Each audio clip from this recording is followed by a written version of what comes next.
You know something? I've very recently put a lot of hours into a game called My Time at Portia. It has the same feel as Stardew Valley as you start the game on your first day in your new home of Portia.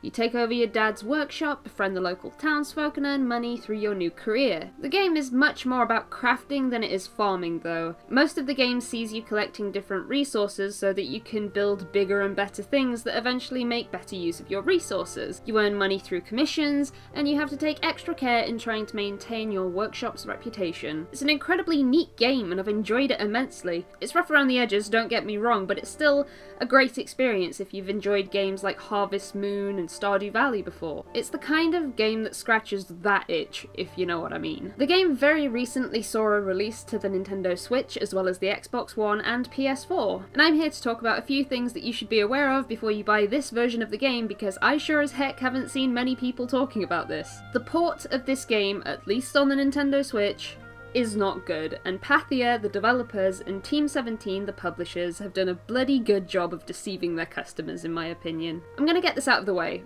First and foremost, because it's the most overlooked thing I've seen about the game, and it's the biggest bit of information that no one seems willing to share. It's highly likely that this version of the game isn't the full release, but rather more of an alpha build. It's not being sold as an early access game, and it's not telling you on the eShop page that this version of the game is technically unfinished. They've listed this nowhere on any pages that mean anything aside from an FAQ page that disguises the answer, in my honest opinion. Will the console versions contain the same content as the PC version? The console versions will contain all of the main story content at launch, with an update rolling out shortly after to add more story, side quests, family features, fixes, and content that was added after the PC launch earlier this year.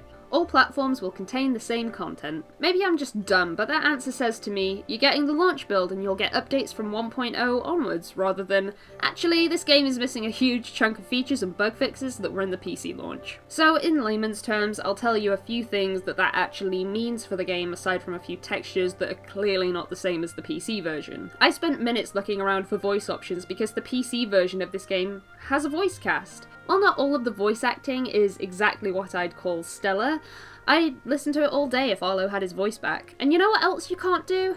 Buy pigments from Carol? Why? I have no idea. Well, why is that an issue? It's not exactly an easily craftable thing in the early stages of the game unless you're handing over your limited amount of data disks to the church, which is difficult to do because the main story also requires that you hand them over to the research centre.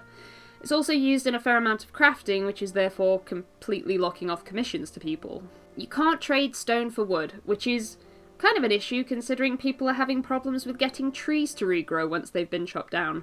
By the way, that's super unintentional. They are supposed to grow back. In fact, if you go to the My Time at Portia wiki and have a look at the changelog, basically everything on that page is missing from the console versions because they've kind of sold us the last alpha build as far as I can tell, pretending it's the full game. And it's not. That means side quests are missing from the game. The player doesn't have a birthday, there are no post-marriage quests with your spouse, diagrams and crafting recipes are missing, you can't have facial hair, and the Civil Corps don't even have patrolling animations. And of course, with missing features comes missing fixes for bugs that were probably already identified on the PC, but why wait until the console version has fixes for those bugs? Gotta ship the game out as quickly as possible because we forgot to pay our voice actors the really minimal amount of money that we promised them. I know, I'm sounding like I'm very annoyed, and it's because I am. I'm the kind of person that avoids early access when it matters to me. I don't want to play an unfinished version of the game when it's clearly not going to be the optimal experience, and I certainly don't want to pay full price for the privilege of playing an unfinished game. I don't go to a cinema to buy a ticket, to watch half of a movie and then come back 6 months to a year later to see if it's been finished yet. I'll just buy it when it's done. Whoever was responsible for pushing this version of the game out took that choice away from me and anyone else who might be disappointed in the amount of things missing from the game. And it's gross, in my opinion. Now, hang on a minute. They said that there would be an update shortly after release, so clearly it's going to be fixed. Well, yeah, they did say that. Of course, it didn't come with any time frame or roadmap for what the console version of this game is going to look like. It's only been within the past couple of days as of recording this that we've been told to expect a patch within the next 4 to 5 weeks. What's going to be in the patch is what I'd consider the bare minimum to start making the console version of this game a more full experience. We'll be getting post-marriage spouse quests, beards, the option to birth or adopt children, player birthdays, parties, game speed adjustments, and some quality of life changes. But what's still under consideration are things like adding voiceover.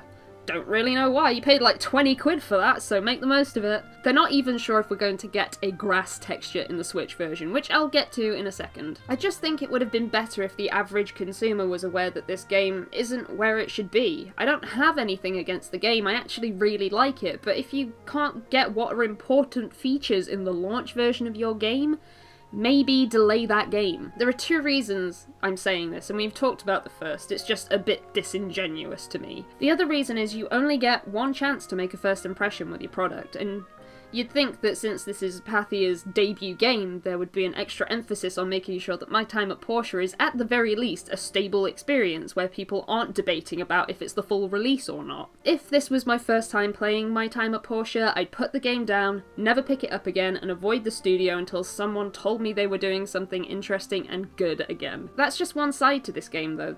The other thing is we have to talk about how this game runs on Switch, and I've got to be honest, it's not good. Now, the game isn't exactly perfect when it comes to performance on PC. It's playable, but it's also prone to crashing, freezing, long load times, frame drops, all the usual for an unoptimized game, I guess, but it's forgivable because they've worked at fixing bugs and making the game just a bit better as time's gone on. On the Switch, I'd describe the game as playable. Sure, it's playable, but it also has immense loading screens, input lag, fuzzy textures, texture pop-in, missing textures as was mentioned with the developers considering grass textures being added someday, invisible buildings, NPCs phasing into walls, forageable items popping in at your feet, trees that don't respawn unless you close the game, and harvesting large crops crashing the game. That's not to mention that some people aren't getting their pre-order bonuses because the game just doesn't send them to you. Or how about the bugs that are locking players out of the cave on Amber Island or WoW Industries if they leave the game before the quests are finished, because